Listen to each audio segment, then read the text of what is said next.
अगला जो हमारा टॉपिक है वो है किसी फोर्स को किन्हीं दो डायरेक्शन में रिजॉल्व करना। रिजॉल्व करना मतलब वियोजित करना या अलगाव करना या विभाजित करना, कुछ भी कह सकते हैं आप। देखिए, चित्रानुसार एक फोर्स R ज्ञात है। ये समांतर चतुर्भुज है जिसमें इसका डायगोनल R, जिसका डायरेक्शन उसी डायरेक्शन में है, वो हमको ज्ञात है।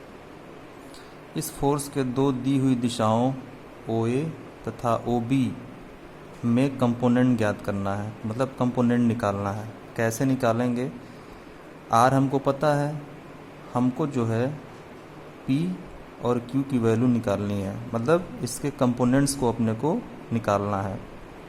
ये एंगल अल्फ़ा दिया है, ये एंगल बीटा दिया है। कैसे निकालते हैं वो अपने को देखना है, ठीक है। इसी को P और Q को निकालने के लिए मैं आपको बताता हूँ। यही P और Q निकालना है, ठीक। देखिए,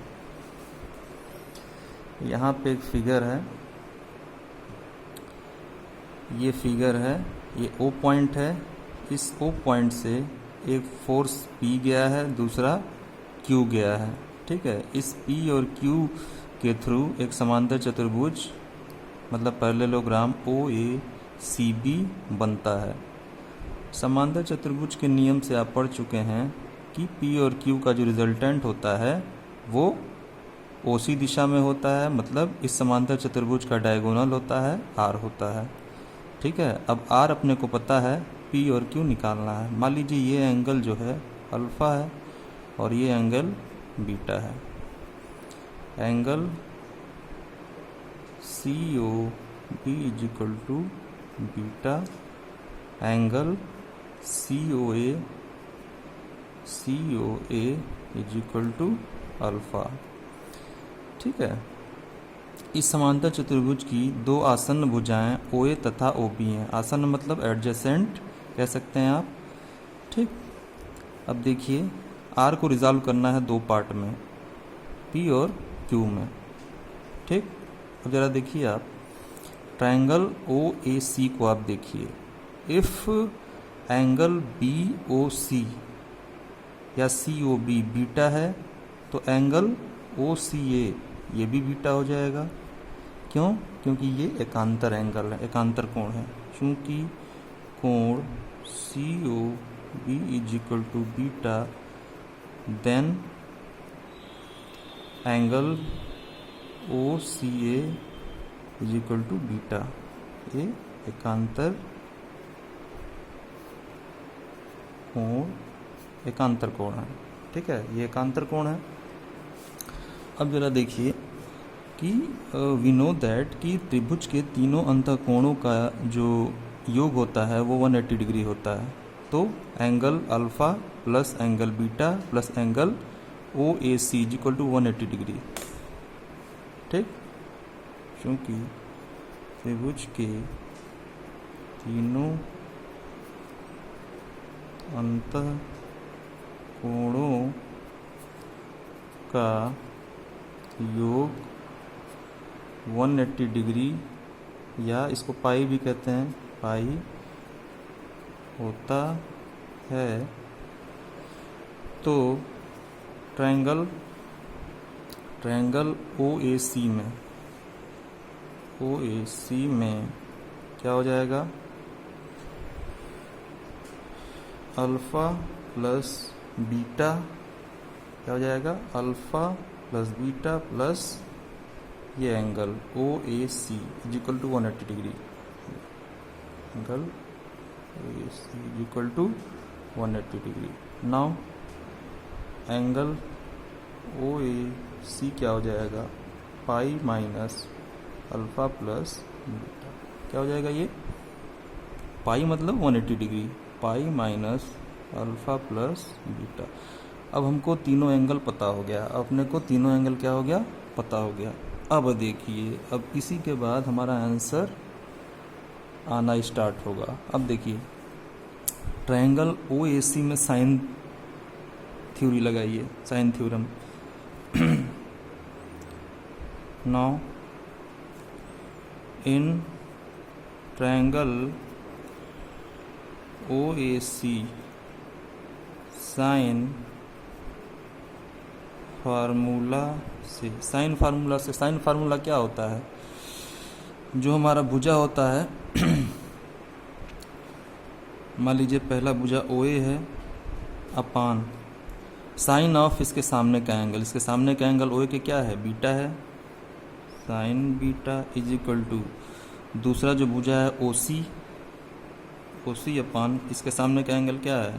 साइन, जाहिर सी बात है pi minus alpha plus beta है इज इक्वल टू AC बचा। अब देखिए चूँकि समांतर चतुर्भुज के आमने सामने का जो भुजा होता है वो बराबर होता है, आमने सामने की भुजाएं क्या होती हैं? बराबर होती हैं। तो ये Q है तो ये भी क्या हो जाएगा? Q हो जाएगा। ठीक, तो AC अपान इसके सामने का एंगल अल्फ़ा है, साइन अल्फ़ा। ठीक, समझ गए इतना? अब जरा देखिए, ध्यान दीजिए। देखिए OA क्या है? OA इज इक्वल टू क्या है? OA को हमने P लिया है और OB को क्या लिया है? Q। And also AC is equal to Q, AC is equal to Q, ये हमने लिया हुआ है। तो रख दीजिए value O is equal to P upon sine beta is equal to OC को R लिया हुआ है ना, OC को हमने R लिया हुआ है, R अपान अब sine 180 minus theta is equal to sine theta होता है। तो अगर इसको थीटा मान लें तो sine 180 minus alpha plus beta is equal to sine alpha plus beta हो जाएगा। आप समझ सकते हैं, is equal to AC is equal to Q है, Q अपान साइन अल्फ़ा। ठीक, अब देखिए किसी चीज़ की ज़रूरत नहीं है, अब आसानी से आ जाएगा। ठीक है, अब थोड़ा सा इसको हम और सॉल्व करते हैं। इसको यहाँ पे लिख दीजिए, थोड़ा सा स्पेस भी है। ठीक, P upon sine beta is equal to, अब Q को उधर ले लीजिए बीच में, Q upon sine alpha is equal to R upon sine alpha plus beta. यही तो आया है, यही तो देखिए, यही तो आया है सॉल्व होने के बाद। ठीक, अब देखिए हमको P और Q निकालना है, तो ज़रा ध्यान दीजिए कि ये और ये बराबर हैं, इक्वल हैं, और ये भी क्या हैं? इक्वल हैं। ठीक है, तो पहली बार इसको और इसको इक्वल कर दीजिए और दूसरी बार इसको इक्वल कर दीजिए, तो P और Q की वैल्यू आ जाएगी। Now P upon sine beta is equal to R upon sine alpha plus beta. क्या हो जाएगा यहाँ पे? P इज इक्वल टू हो जाएगा R साइन बीटा अपान साइन अल्फ़ा प्लस बीटा। ठीक है, इसको ध्यान से देखिएगा, इसका मैं PDF भी दे दूंगा, उसमें भी आप देख लेंगे इसको आसानी से। And Q upon sine alpha, ये और ये भी बराबर करिए। ठीक, R upon sine alpha plus beta. तो यहाँ पे Q क्या हो जाएगा? R साइन, देख क्रॉस मल्टीप्लिकेशन कर देंगे ना, तिरछा गुणा जिसको आप कहते हैं, R sine alpha upon Q sign alpha plus beta. अब देखिए P और Q की वैल्यू अपने को मिल गई। यही जो होगा P और Q की वैल्यू, वो जो R फोर्स हमको पता है इसका जो है कंपोनेंट होगा। इसका क्या होगा? कंपोनेंट होगा, वियोजित भाग होगा। ठीक है, समझ गया ना आसानी से? अब देखिए यही हम निकाले हैं, यहाँ पे भी निकाले हैं, हमने आपको डिटेल में निकाल के बता दिया है। ठीक, इस प्रकार क्या होगा? P और Q की वैल्यू पता हो गई। ठीक, इस प्रकार किसी फोर्स के किन्हीं दो डायरेक्शन में जो घटक बल होते हैं उस फोर्स के कंपोनेंट या संघटक होते हैं। ठीक है, अब देखिए इसके आगे वाले वीडियो में हम बताएंगे कि यहाँ पे तो ये अल्फ़ा और बीटा दिया हुआ है। ठीक है, अगर ये अल्फ़ा और बीटा के जगह मतलब P और Q जो है एक दूसरे के लंबवत हों, परपेंडिकुलर हों, तो क्या होगा R का कंपोनेंट, वो आगे वाले वीडियो में बताएंगे। ओके।